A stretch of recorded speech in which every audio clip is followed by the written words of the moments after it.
अस्मद्गुरुभ्यो नमः। श्रीरङ्गसिंहगिरिदेशिकपादसेवा प्राप्ता किल द्रविडवेदरहस्यजातं श्रीगौतमान्वयजमाश्रितभागधेयं गोपालदेशिकमहं शरणं प्रपद्ये। श्रीमद्गौतमवंशनायकमणेर्गोपालसूरेसुतं तत्पादाम्बुजलब्धयुग्मनिगमान्तार्थं सुशीलं सदा सद्विद्याविनयादिसद्गुणनिधिं स्वाचार्यनिष्ठान्वितं वन्दे वैष्णवभूषणं तमनघं श्रीरङ्गरामानुजं कौशिकान्वयसञ्जातं वेङ्कटार्यतनूभवं वेदान्ताचार्यसच्शिष्यं उडैवर्लुगुरुं भजे। कन्दाडवंशसञ्जातं रङ्गाचार्यतनूभवं गोपालाचार्यसच्छात्रं गोपालगुरुमाश्रये। श्रीमान् वेङ्कटनाथार्यः कवितार्किककेसरी वेदान्ताचार्यवर्यो मे सन्निधत्तां सदा हृदि। रामानुजदयापात्रं ज्ञानवैराग्यभूषणं श्रीमद्वेङ्कटनाथार्यं वन्दे वेदान्तदेशिकम्। భాగవతోత్తములందరికీ దాసోహాలు సమర్పిస్తూ వేదాంత దేశకుల వారు అనుగ్రహించినటువంటి దయాశతకాన్ని అధ్యయనం చేసేటటువంటి ప్రయత్నం చేస్తున్నాం. అందులో భాగంగా కొన్ని రోజుల క్రితం 22వ శ్లోకాన్ని అధ్యయనం చేసేటటువంటి ప్రయత్నం చేశాం. కలసోదధి సంపదో భవత్యాః కరుణే సన్మతిమంద సంస్కృతాయాః అమృతాం సమవైమి దివ్యదేహం మృత సంజీవనం అంజనాచలేందోహో. అందంగా దేశకుల వారు ఈనాడు మనం తిరువేంగడం మీద పెరుమాళ్లను సేవిస్తున్నాము అంటే దానికి కారణం శ్రీనివాసుని యొక్క దయే అనే విషయాన్ని తెలియచేశారు. మ్యూట్లో ఉండాలండి, ఎవరో మ్యూట్లో ఉండాలి. శ్రీనివాసుని యొక్క దయయే దానికి కారణము అని అందంగా ఆ శ్లోకంలో అమృతాంశమవైవి దివ్యదేహం మృత సంజీవనం అంజనాచలేందో. మనందరికీ కూడా మృత సంజీవని వంటి ఆ దివ్యమంగళ విగ్రహము ఇక్కడ ఈ లోకంలోకి అవతరించడానికి కారణం తల్లి దయాదేవి నీ కటాక్షమే అని ఆ శ్లోకంలో అనుగ్రహించి తర్వాత శ్లోకంలో దయాదేవి యొక్క వైభవాన్ని ఇంకా అందంగా తెలియజేస్తున్నారు. తర్వాత శ్లోకాన్ని సేవించి యథావకాశంగా దాని అర్థాన్ని అధ్యయనం చేసేటటువంటి ప్రయత్నం చేద్దాం. జలధేరివ సీతతాదయే త్వం వృషశైలాధిపతే స్వభావభూత ప్రళయారభటీనటీం తదీక్షాం ప్రసభం గ్రాహయసి ప్రసత్తిలాస్యం. చక్కటి శ్లోకం. పెరుమాళ్ళ యొక్క దయ ఎలాంటిది, దాని స్వభావం ఏమిటి, దయ చేసేటటువంటి కార్యం ఏమిటి అనేటటువంటి విషయాన్ని అందంగా తెలియజేస్తున్నారు. ఏ దయాదేవిని దయే అనేటటువంటి మాటతోటి సంభావిస్తూ హే దయే ఓ దయాదేవి. జలధేరివ సీతత, సముద్రానికి జలదేహే సముద్రానికి సీతత ఇవ చల్లదనం వలె ఒక్కొక్క వస్తువుకి ఒక్కొక్క సహజ స్వభావం ఉంటూ ఉంటుంది. సముద్రానికి సహజంగా ఉండేటటువంటి స్వభావం ఏమిటి అంటే, నీటికి సహజంగా ఉండేటటువంటి స్వభావం ఏమిటి అంటే చల్లగా ఉండడం నీటికి ఉండేటటువంటి సహజ స్వభావం. సముద్రానికి చల్లనిదనం ఎలా అయితే సహజ స్వభావమో వృషశైలాధిపతే స్వభావభూతాత్వం నీవు వృషశైలాధిపతే స్వభావభూత.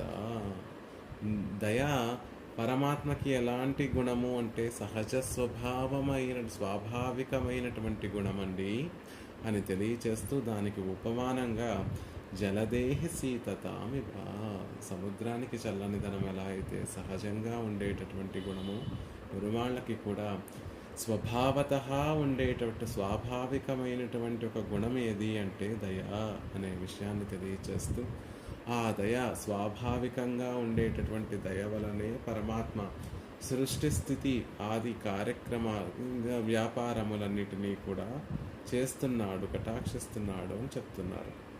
అలా స్వభావ సిద్ధంగా ఉండేటటువంటి దయతోటి కలిగేటటువంటి ప్రయోజనం ఏమిటి అంటే తత్ ఈక్షాం.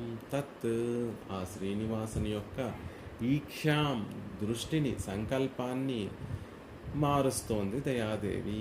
ఎలాంటి సంకల్పము ఎలా మారుస్తోంది అనేటటువంటి ప్రశ్న వేసుకుంటే, ప్రళయ సమయంలో పరమాత్మ యొక్క సంకల్పం ఎలా ఉంటుంది అంటే, లోకాలలో లోకాలన్నిటినీ కూడా పరమాత్మ సృష్టించాడు.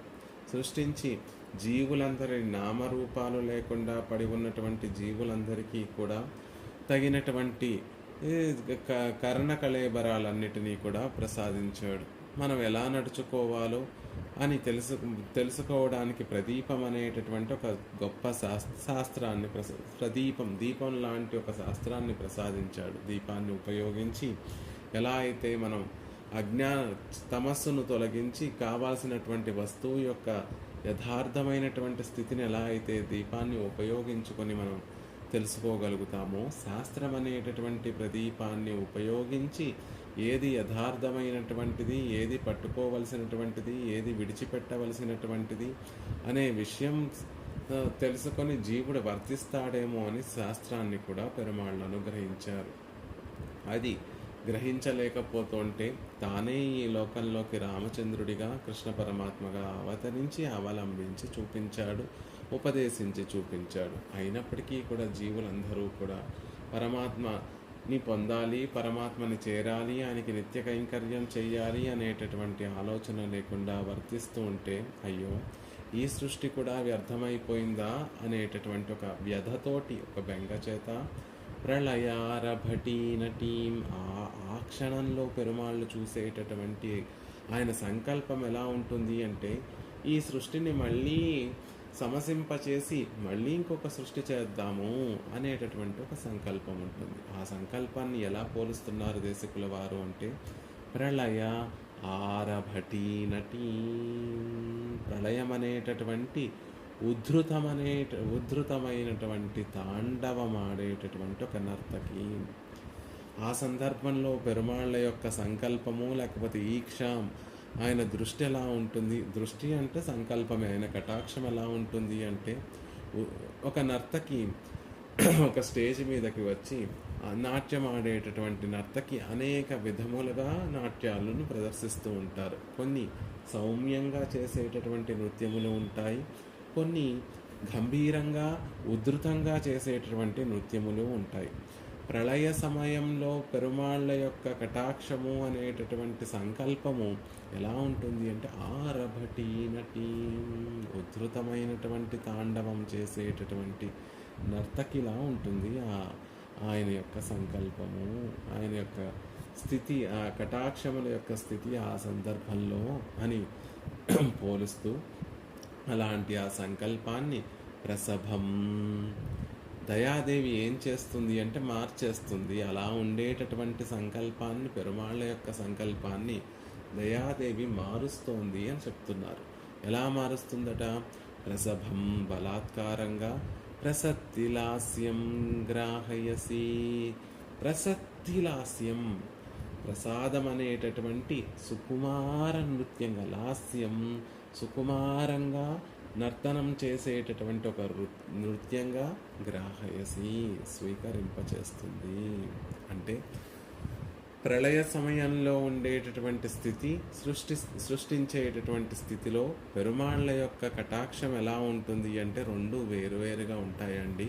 ప్రళయం జరిగేటటువంటి సందర్భంలో పెరుమాళ్ళ యొక్క కటాక్షం ఎలా ఉంటుంది? అయ్యో ఇన్ని ఉపకరించినా, ఇంత ఉపకారములు చేసినా, ఉపకార పరంపరలు జీవునికి కటాక్షించినా ఈ జీవులందరూ కూడా ఉజ్జీవించటం లేదే అనేటటువంటి వ్యధతోటి ఈ సృష్టి కూడా వ్యర్థమైపోతోంది అనే బాధతోటి పరమాత్మ సృష్టిని సమసింపచేసేటటువంటి ఆ సందర్భంలో పెరుమాళ్ళ యొక్క సంకల్పము ఆరభటీ నటీం ఉద్ధృతమైనటువంటి తాండవం ఆడేటటువంటి ఒక నర్తకిలా ఉంటుందండి. అలాంటి ఆ నర్తకిని మళ్ళీ సౌమ్యంగా చక్కటి లాస్యభరితమైనటువంటి నృత్యం చేసేటటువంటి ఒక నర్తకిగా ఈ దయ, పరమాత్మని యొక్క దయ మార్చివేస్తుంది. మళ్ళీ ఆ వ్యధ నుండి పరమాత్మ ఈ జీవులకి మరొక అవకాశం ఇవ్వాలి, మళ్ళీ సృష్టిని చేయాలి అనేటటువంటి విధంగా దయాదేవి కటాక్షిస్తుంది అని అందంగా చెప్తున్నారు. ఇదేమన్నా తెచ్చిపెట్టుకోవలసినటువంటి పనా పెరుమాళ్ళకి అంటే కాదు సుమా. ఇది సహజంగా స్వభావంగా ఉండేటటువంటి గుణం ఆయనకి. దయ అనేటటువంటిది స్వభావం సహజంగా ఉండేటటువంటి గుణం. ఎలా ఉంటుంది, ఎలాంటిది ఆ సహజమైనటువంటి గుణము అంటే జలధేరి వసీతత. సముద్రానికి చల్లనిదనం ఎలా అయితే సహజంగా ఉండేటటువంటి గుణము, పెరుమాళ్ళకి కూడా దయ అనేటటువంటిది సహజంగా ఉండేటటువంటి గుణం. కోపము ప్రళయ సమయంలో వ్యధ వల్ల కలిగినటువంటి తాత్కాలికమైనటువంటి ఆ కోపం ఏదైతే ఉందో అది తాత్కాలికమే అండి. మళ్ళీ అది తగ్గిపోయి దయ అనేటటువంటిది ఉప్పొంగుతుంది. నీటిని మనం బాగా మరగపెట్టామనుకోండి, నీరు వేడెక్కుతుంది. కానీ కొద్దిసేపటికి అలా వదిలేస్తే ఆ వెచ్చనిదనమంతా కూడా పోయి మళ్ళీ తనకి సహజ సిద్ధమైనటువంటి చల్లనిదనాన్ని ఎలా అయితే కలిగి ఉంటాయో పెరుమాళ్ళకి స్వభావం కూడా అంతే అండి.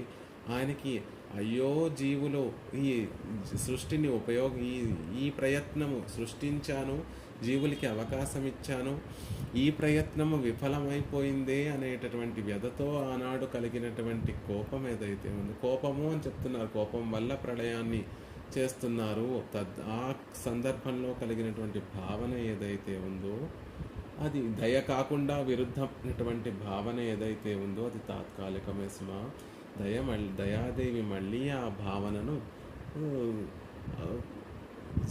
సానుకూలంగా మార్చేస్తుంది అనే విషయాన్ని అందంగా తెలియజేస్తున్నారు. ఓ దయాదేవి, సముద్రానికి శైతలంలా పెరుమాళ్ళకి శ్రీనివాసునికి స్వభావ సిద్ధమైనటువంటి గుణంగా నువ్వు ఉన్నావమ్మా. నువ్వు ఉండబట్టే భగవత్ సంకల్పం అనేటటువంటి నర్తకి ప్రళయం అనేటటువంటి ఉద్దండ తాండవం ఆడుతున్నప్పుడు ఆ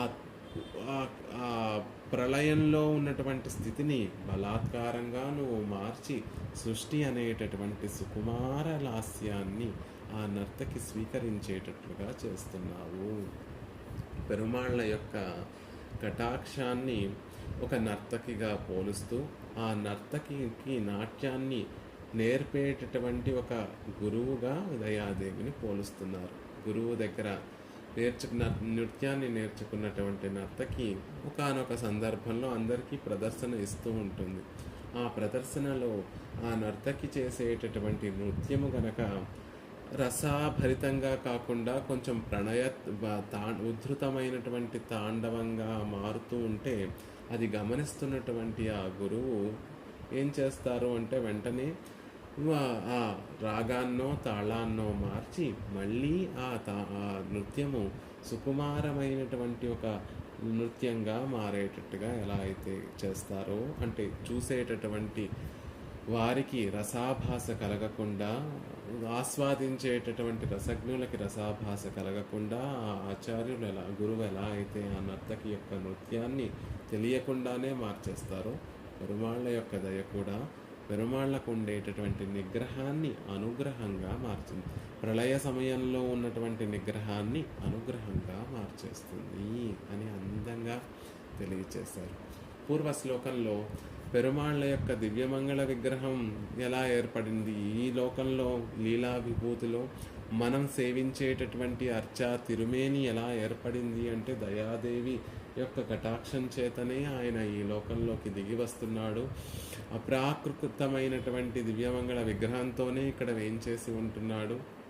అలా కంటికి కనపడనటువంటి ఆ అమోఘమైనటువంటి అద్వితీయమైనటువంటి తత్వం ఈనాడు కంటికి కనిపించి సేవించుకునేటటువంటి విధంగా ఇక్కడ వేయించేసి ఉన్నాడు స్వామి అంటే దానికి దయాదేవియే కారణము అని క్రిందటి శ్లోకంలో అనుగ్రహించడం వల్ల దయాదేవికి విధేయుడిగా పెరుమాళ్ళు వేయించేసి ఉంటారు అని చెప్పారు.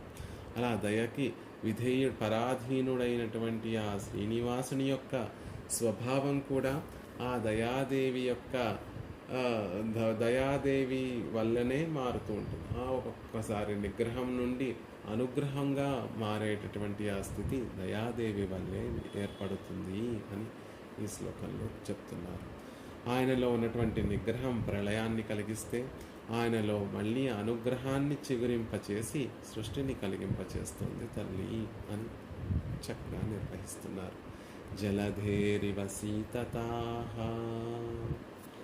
నీటికి చల్లనిదనం నైసర్గికము, అంటే సహజంగా ఉండేటటువంటి గుణం నీటికి.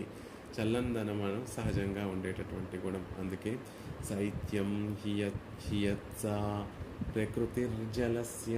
శైత్యం హియత్స ప్రకృతి జలస్య. జలములకి శైత్యం చల్లనిదనం అనేటటువంటిది ప్రకృతి, సహజ సిద్ధంగా ఉండేటటువంటి ప్రకృతి. నీటికే ఆ గుణం ఉంటే నీరంతా ఒక చోట చేరిస్తే అది సముద్రం అవుతుంది. కాబట్టి జలధి, జలములన్నిటికీ కూడా జలములన్నీ కూడా అధికంగా చేరి ఉండేటటువంటి చోటు. కాబట్టి సముద్రం మళ్ళీ చెప్పక్కర్లేదండి. సముద్రానికి కూడా శీతలత్వమే సహజంగా ఉండేటటువంటి ఆ గుణము. ఆ గుణము ఎప్పటికీ మారదు. పొద్దున సూర్యకాంతి వల్ల సముద్రం ఒక ఉపరితలము వేడెక్కినప్పటికీ కూడా మళ్ళీ కొద్దిసేపటికి తనకి సహజంగా ఉండేటటువంటి చల్లనిదనం ఎలా అయితే ఆ సముద్రం కలిగి ఉంటుందో, అలా పెరుమాళ్ళు ఆయా సందర్భాలలో నిగ్రహాన్ని కలిగి ఉన్నప్పటికీ కూడా ఆయనకి సహజంగా ఉండేటటువంటి గుణం ఏమిటి అంటే దయయే సుమా అంటున్నారు. స్వభావో నోపదేశేన శక్యతే కర్తుమన్యథా సుతప్తమపి పానీయం పునర్గచ్చతి శీతతాం. జలాలకి శీతలత్వం అనేటటువంటిది సహజ సిద్ధమైనటువంటి ఒక స్వభావము అని చెప్పడానికి నీతి శ్లోకంలో సుభాషితాలలో ఉన్నటువంటి ఒక శ్లోకాన్ని చక్కగా ఉదాహరిస్తున్నారు. స్వభావో నోపదేశేన శక్యతే కర్తుం అన్యథా. ఒకరి యొక్క స్వభావాన్ని మార్చడం అంత సులభం కాదండి. మనం ఎన్నో విషయాలు వారిని అవతల వ్యక్తి యొక్క స్వభావాన్ని మార్చాలనుకుంటాము, కానీ సహజంగా ఉండేటటువంటి ఆ స్వభావం అంత సులభంగా మారదు. తాత్కాలికంగా ఏదో మారినట్టుగా కనిపిస్తూ ఉంటుంది, కానీ మళ్ళీ అవతల వ్యక్తికి సహజంగా ఉండేటటువంటి స్వభావమే వచ్చేస్తూ ఉంటుంది. ఎలా అంటే సుతప్తమపి పానీయం పునర్గచ్చతి శీతతాం.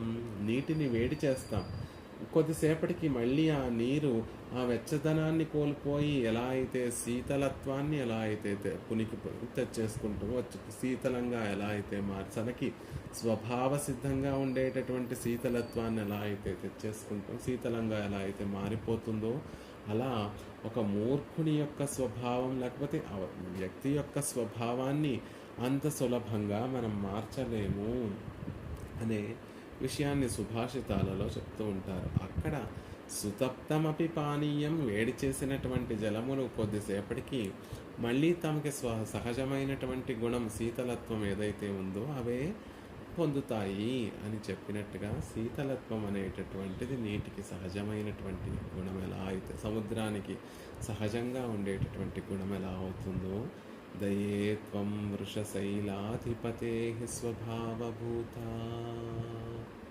సముద్ర జలాలకి శీతలత్వం స్వభావ సిద్ధమైనట్లే వృషశైలాధిపతే శ్రీనివాస, నీకు ఆ స్వామికి దయాగుణం స్వాభావికము.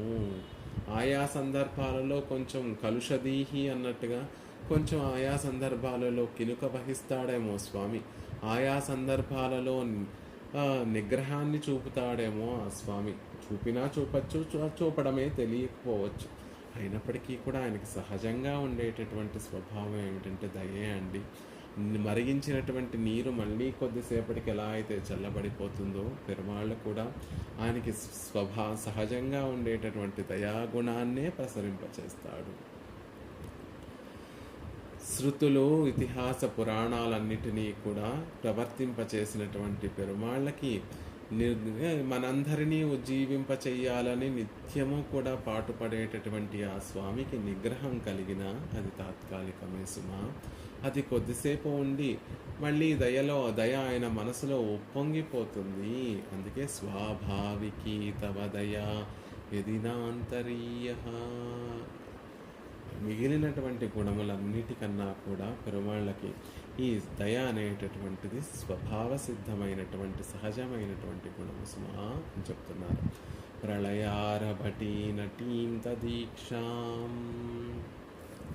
మనసులో ఏర్పడినటువంటి భావన ఏదైతే ఉందో అది సుస్పష్టంగా ఎక్కడ కనిపిస్తుంది అంటే కన్నులలో కనిపిస్తూ ఉంటుందండి. ఎవరి మనసులో కలిగినటువంటి భావన అయినా కన్నులలో మా స్పష్టంగా కనిపిస్తూ ఉంటుంది. అందుకే దేశకుల వారు ఈక్షా త్వత్ ఈక్షాం అనేటటువంటి ఒక మాటను ప్రయోగిస్తున్నారు. ప్రళయారభటీ నటీం తదీక్షాం. ప్రళయ సమయంలో ఆయన మనసులో కలిగినటువంటి నిగ్రహం అంతా కూడా ఆయన కటాక్షములలో కనిపిస్తూ ఉంటుంది. అలా మనసులో కలిగినటువంటి ఆ వ్యధతో కూడినటువంటి నిగ్రహం అనేటటువంటి కటాక్షములు ఈ లోకం మీద పడుతున్నాయి కాబట్టి అప్పుడు ప్రళయం అనేటటువంటి జలాలతోటి ఈ లోకాన్నంతా కూడా ప్రళయ జలాలన్నీ కూడా ముంచేస్తున్నాయి. అలా ఆ దృష్టినే ఆ కటాక్షాలనే సంకల్పము అంటున్నారు. సంకల్పం పెరుమాళ్ళకి ఈ సృష్టి కూడా నాకు ఉపయోగపడలేదు, ఎన్నో ఉపకారాలు చేశాను, జీవులకి ఎంతోమందిని దిద్దుబాటు చేయాలనుకున్నాను, కానీ అది కుదరలేదు అని ఒక అసంతృప్తితో పెరుమాళ్ళు మళ్ళీ సృష్టి చేద్దాము అనేటటువంటి సంకల్పం చేత ఉన్నటువంటి సృష్టిని తనలో లయం చేసుకునేటటువంటి ప్రయత్నం చేస్తూ ఉంటాడు. ఆ సందర్భంలో ఉన్నటువంటి సంకల్పాన్ని ప్రళయ ఆరభటి నటీం తదీక్షాం అనే విషయాన్ని చెప్తున్నారు. దేశకుల వారు ఆ సంకల్పాన్ని, ఆ కటాక్షం ఆ సందర్భంలో పెరుమాళ్ళకి ఉండేటటువంటి ఆ సంకల్పం ఎలా ఉంటుంది అంటే భయంకరంగా తాండవం చేసేటటువంటి ఒక నర్తకిలా ఉంటుంది. ఆరభటీ నటీం అని చెప్తున్నారు. ఆ సంకల్పాన్ని, ఆ కటాక్షాలని ఒక నర్తకితోటి పోలుస్తున్నారు. ఆ నర్తకి కూడా మామూలు సౌమ్యమైనటువంటి లావణ్యభరితమైనటువంటి నృత్య భంగిమలు చేసేటటువంటి నర్తకిలా కనిపించడం లేదండి. ఆరభటీ నటీ ఉద్ధృతమైనటువంటి నాట్యము, తాండవము అంటారు కదా, అలాంటి ఉద్ధృతమైనటువంటి నాట్యాన్ని చేసేటటువంటి విధంగా ఉంటుంది పెరుమాళ్ళ యొక్క కటాక్షం. ఆ సందర్భంలో పోల్చడం, ఉపమానంతో పోలుస్తూ అలాంటి ఒక నర్తకితోటి పోలుస్తున్నారు. ఆ తాండవం చేసేటటువంటి నటి ఎలా ఉంటుందంటే తన చేతులని కాళ్ళను అధికంగా భూమిని తాకిస్తూ, తాండవము అంటే ఎక్కువ ఫోర్స్ తోటి గంభీరంగా చేసేటటువంటి ఒక రౌద్రంతో నర్తించేటటువంటి ప్రక్రియ కాబట్టి తన చేతుల్ని విదిలిస్తూ, కాళ్ళను విదిలిస్తూ, భూమిని తన్నుతూ రౌద్రంగా నర్తించేటటువంటి ఒక ప్రక్రియను తాండవము ఆరభటి అంటారు. తాండవము, నటనము, నాట్యము, లాస్యము, నృత్యము, నర్తనము అనేటటువంటివి 6 ప్రక్రియలు భరతుడు చెప్పినటువంటి నాట్యశాస్త్రమునందు వేరువేరుగా చెప్పేటటువంటి ప్రక్రియలు. అందులో పాదాన్ని ఎత్తి కోపంతో భూమిని తన్నుతూ ఉద్ధృతంతో చేసేటటువంటి నృత్యాన్ని ఆరభటి వృత్తి అంటారు. ఆరభటి నృత్యము ప్రళయ సమయంలో పెరుమాళ్ళకి కలిగినటువంటి నిగ్రహము, వ్యధతోటి కలిగినటువంటి నిగ్రహము కూడా అలా ఉంటుందండి అని చెప్తున్నారు. అలా ఉద్ధృతంగా ఉన్నటువంటి ఆ స్వభావాన్ని, ఆ గుణాన్ని కూడా దయాదేవి మళ్ళీ సౌమ్యంగా మార్చేస్తుంది అని అనుగ్రహిస్తున్నారు.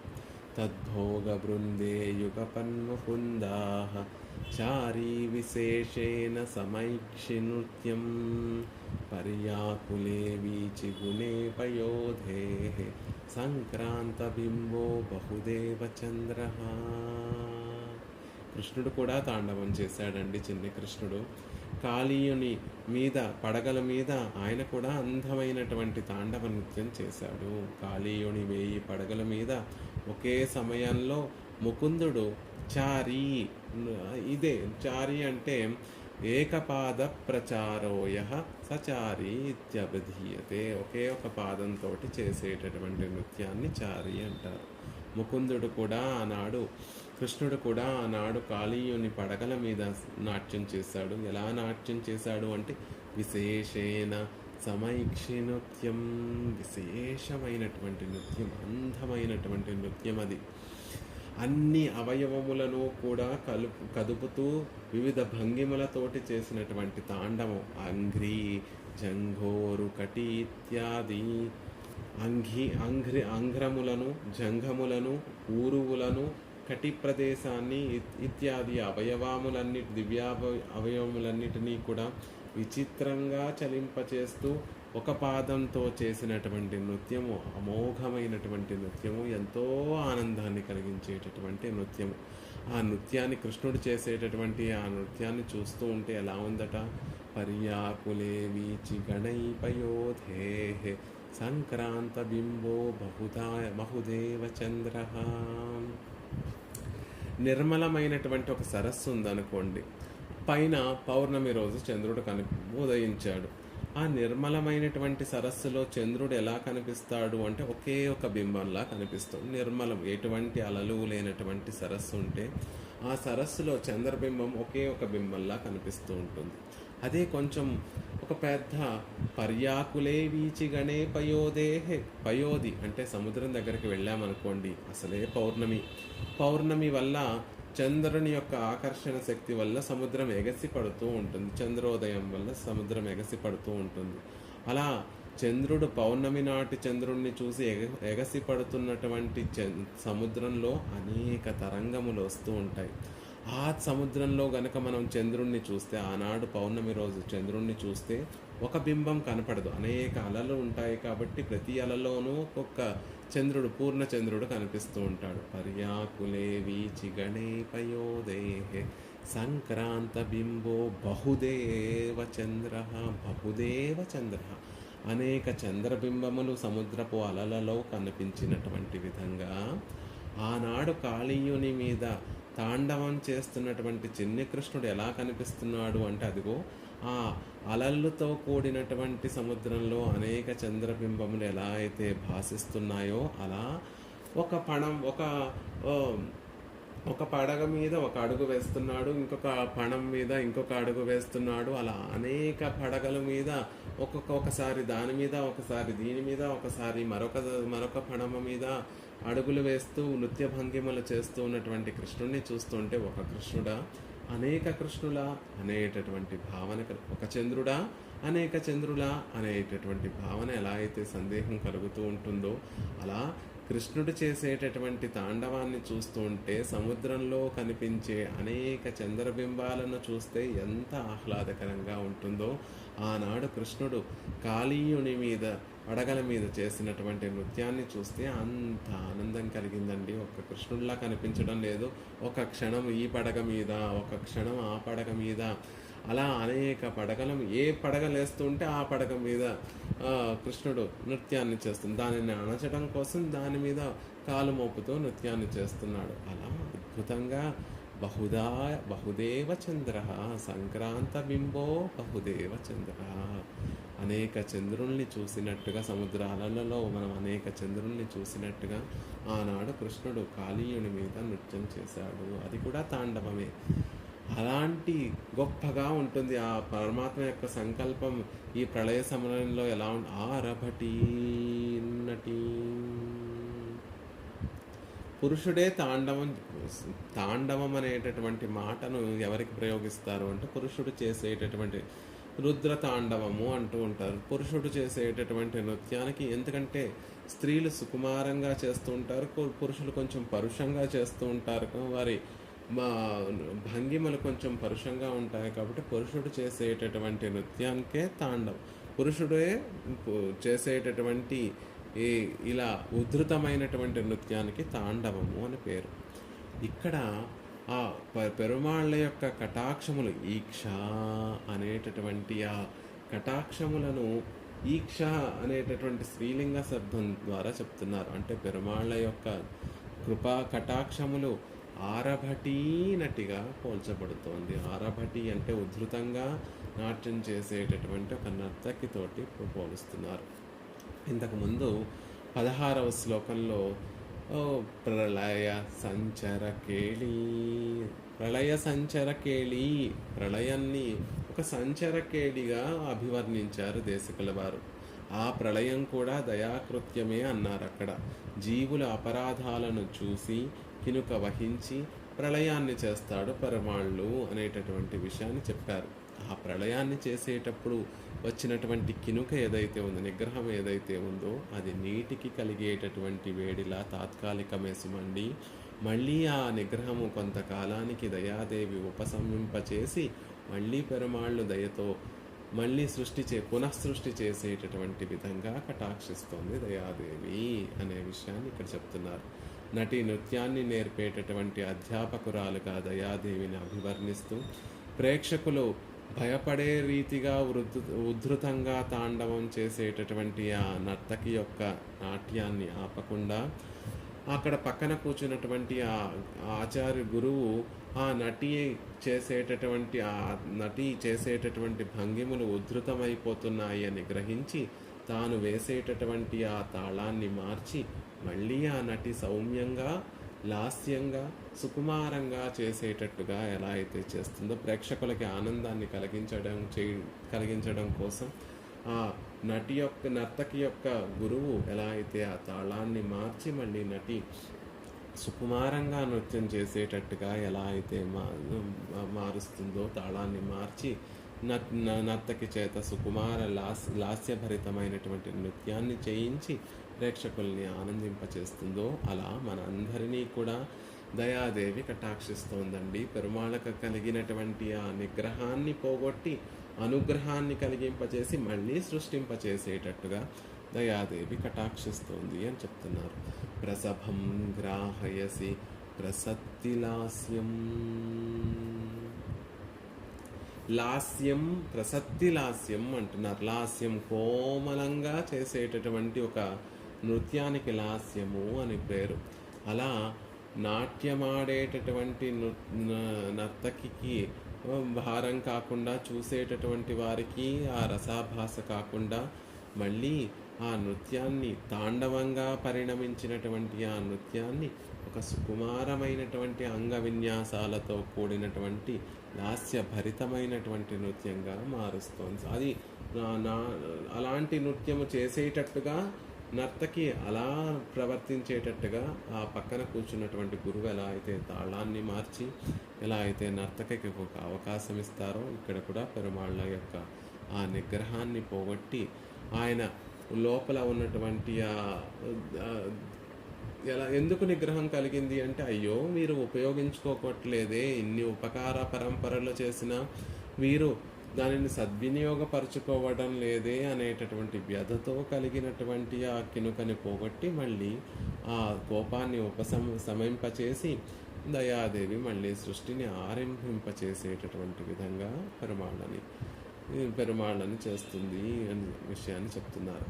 ఇది ఎలా ఉంది, ఆవిడ చేసేటటువంటి కృత్యం ఎలా ఉంటుంది అంటే, ఆయనకి ఒక వైభవాన్ని కలిగించేటట్టుగా మనకి ఒక లాభాన్ని కలిగించేటట్టుగా ఉంటుంది. పెరుమాళ్ళు ఇలాగే ఆ కినుకతోనే నిగ్రహంతోనే ఉంటే ఈయన నిర్దయుడండి అనేటటువంటి పేరు పెరుమాళ్ళకి వస్తుంది. అలా ఆయన నిర్దయుడు అనేటటువంటి పేరు రాకుండా పెరుమాళ్ళకు ఒక వైభవాన్ని తెచ్చిపెడుతుంది దయాదేవి. మళ్ళీ జీవులకి కరణ కళేవరాలన్నిటినీ కూడా కలగచేసి పెరుమాళ్ళ దగ్గరికి చేరేటట్టుగా దయ ఉపకరిస్తుంది. అలా ఇద్దరికీ కూడా ఉభయులకి ఉపకరిస్తోంది దయాదేవి అని చెప్తున్నారు. ఈ శ్లోకంలో దేశకుల వారు ఇలా పోల్చి చెప్పడంలో ఏదో కవితార్కిక సింహులు కాబట్టి కావ్యబద్ధంగా ఇలా అనుగ్రహించారు. కానీ ఇందులో ఒక అద్భుతమైనటువంటి ఉపనిషత్ వాక్యాన్ని పొందుపరిచి మనకు అనుగ్రహిస్తున్నారు. తదైక్షత సోకామయత బహుశ్యాం ప్రజాయేయ ఉపనిషత్తు చెప్పినటువంటి మాట.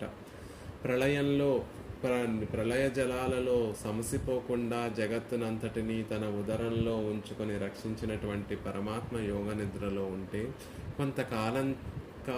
కొంతకాలం తర్వాత, ఒక చక్కటి కాలం ఆసన్నమైన తర్వాత, ఆయన హృదయంలో దయ ఉప్పొంగిన తర్వాత తదైక్షత పరమాత్మ మళ్ళీ ఆ జీవతత్వాన్ని, ప్రకృతి తత్వాన్ని చూస్తాడు, దయతోటి చూస్తాడు. ఏమీ అనుభవించలేనటువంటి స్థితిలో ఎలా ఉండాలి జీవులు అంటే, ఎప్పుడూ ఏదో ఒకటి అనుభవించేటటువంటి స్థితిలో ఉండాలి. ఈ సంసారంలో ఉండి కర్మానుభవాన్నైనా అనుభవిస్తూ ఉండాలి, లేకపోతే సంసార బంధనం నుండి విడిపోయి పరమాత్మ దగ్గరికి చేరి పరమపదం చేరి అక్కడ మోక్షానుభవాన్నైనా అనుభవిస్తూ ఉండాలి. కర్మానుభవము లేక మోక్షానుభవము లేక రెక్కలు తెగినటువంటి పక్షిలా పడి ఉన్నటువంటి ఆ జీవతత్వాన్ని ప్రకృతి తత్వాన్ని అంటే నామరూప విభాగములు చేయడానికి అనర్హమైనటువంటి ఒక స్థితిలో పడి ఉన్నటువంటి ఆ జీవతత్వాన్ని ప్రకృతి తత్వాన్ని మళ్ళీ కటాక్షిస్తాడు పరమాత్మ. తదైక్షత, దయచేత వాటిని దయతోటి వాటిని కటాక్షిస్తాడు, దయతోటి చూస్తున్నాడు అని అర్థం. సో కామయత బహుశ్యాం ప్రజాయేయ, నేను అనేకంగా అవ్వాలి అని సంకల్పిస్తున్నాడు. అనేకంగా అవ్వడము అంటే ఆ సందర్భంలో ప్రళయ సందర్భంలో ఎలా ఉంటాయి జీవతత్వము ప్రకృతి తత్వము అంటే పరమాత్మ ఉదరంలో చేరిపోయి ఒక్కటి విడదీయడానికి వీలు లేనంత ఒకటిగా కలిసి ఉన్నాయా అన్నట్టుగా ఉంటాయి జీవతత్వము ప్రకృతి తత్వము. అలా ఒకటిగా ఉన్న ఆయన ఒక్కడే ఉన్నటువంటి పరమాత్మ మళ్ళీ సృష్టినంతటిని ఆరంభించాలనేటటువంటి సంకల్పించినటువంటి సందర్భంలో బహుశ్యాం ప్రజాయేయ, అనేకంగా మళ్ళీ జీవులందరినీ కూడా లోపల ఉన్నటువంటి జీవులందరినీ కూడా సృజించాలి అని సంకల్పిస్తాడు. ఆయన నుండి మహత్తు నుండి 3 గుణములు, 3 అహంకారములు, సత్వ అహంకారము, రాజసము అనేటటువంటి అహంకారము, తామసం అనేటటువంటి అహంకారము, ఇంద్రియములు, మనస్సు, ఆ తర్వాత పంచభూతములు, అవన్నీ తన్మాత్రల నుంచి పంచభూతములు, ఆ పంచభూతములన్నిటినీ కూడా పంచీకరిస్తే తద్వారా లోకములన్నీ కూడా బ్రహ్మాండములన్నీ కూడా సృజింపబడతాయి. అప్పుడు జీవులందరికీ ఇంద్రియాలతో కూడినటువంటి శరీరాలను పరమాత్మ ప్రసాదించి మొట్టమొదటగా చతుర్ముఖ బ్రహ్మను సృజించి ఆయన ద్వారా మిగిలినటువంటి సృష్టినంతటినీ కూడా చేస్తాడు పరమాత్మ. అది బహుశ్యాం ప్రజాయేయాం, ఒక్కడిగా ఉన్నటువంటి పరమాత్మ అనేక విధములుగా అవుతున్నాడు అంటే ప్రళయ సమయంలో తన లోపల లీనమై ఉన్నటువంటి ఆ చిత్తత్వాన్ని అచిత్తత్వాన్ని మళ్ళీ ప్రవర్తింపచేస్తాం. సూక్ష్మ దశలో ఉన్నటువంటి ఆ తత్వాలని స్థూల దశలోకి ప్రవర్తింపచేస్తున్నాడు అనేటటువంటిది ఉపనిషత్ యొక్క వాక్యం. ఆ ఉపనిషత్ వాక్యాన్ని ఒక అందంగా ఆశ్చర్యకరంగా ఒక చక్కటి శ్లోకంలో సమకూర్చి మనందరికీ కూడా అనుగ్రహించారు దేశికుల వారు.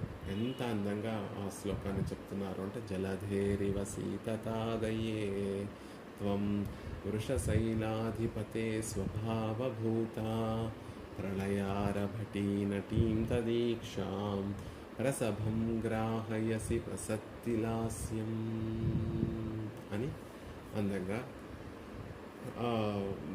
ప్రళయారభటీ నటీం తదీక్షాం ప్రసభం గ్రాహయసి ప్రసక్తి లాస్యం. ఒక తాండవం చేసేటటువంటి ఉధృతంగా నృత్యం చేసేటటువంటి నర్తకి మళ్ళీ ఎలా అయితే అక్కడ తాళం వేసేటటువంటి గురువు స్థానంలో ఆచార్య స్థానంలో ఒక ఉన్నటువంటి వారు తాళం వేసి ఆ ఉధృత తాండవాన్ని మళ్ళీ ప్రసక్తిలాస్యం సుకుమారమైనటువంటి నృత్యంగా ఎలా అయితే మారుస్తారో అలా పరమాత్మ కలిగినటువంటి నిగ్రహాన్ని కూడా అనుగ్రహంగా మార్చి మళ్ళీ సృష్టికి కారణమవుతుంది దయాదేవి అని చెప్తున్నారు.